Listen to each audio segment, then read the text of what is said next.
Okay, so today we're going to have a look at velvet, also known as Udenim. Now this looks very similar to white spot, but the spots are way smaller, often looking like a fine dusting of castor sugar, or even with a slightly goldish tinge. Generally with velvet, the spots will predominantly be on the head and forehead to start with, and the fish will look exceptionally slimy or foggy, and the eyes may look cloudy as well. Make sure you check out our video on diagnosing disease to make sure you're dealing with the right disease.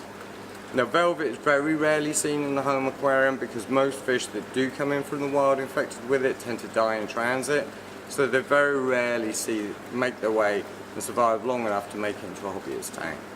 And this is quite fortunate because velvet can spread extremely quickly and be extremely deadly. As with some strains of Bruchinella, a fish can go from uninfected to dead in the space of 20 minutes. It's very important that if you do think you've got velvet in your system, pull all the fish into quarantine as fast as you possibly can. Personally, I use copper and malachite green to treat velvet, though there are other medications you can use such as formalin, and even methylene blue is sometimes suggested.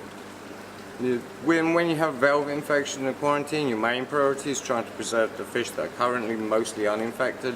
Anything that is already infected, chances are will not survive. It's very hard to turn around a fish that's already infected with velvet. It is possible, but it's extremely unlikely. And if you're new to dealing with this, often the simplest solution is often to euthanize the fish that were worst infected, which might be quite heartbreaking to do, but by doing so you're going to be saving the lives of most of the rest of your fish.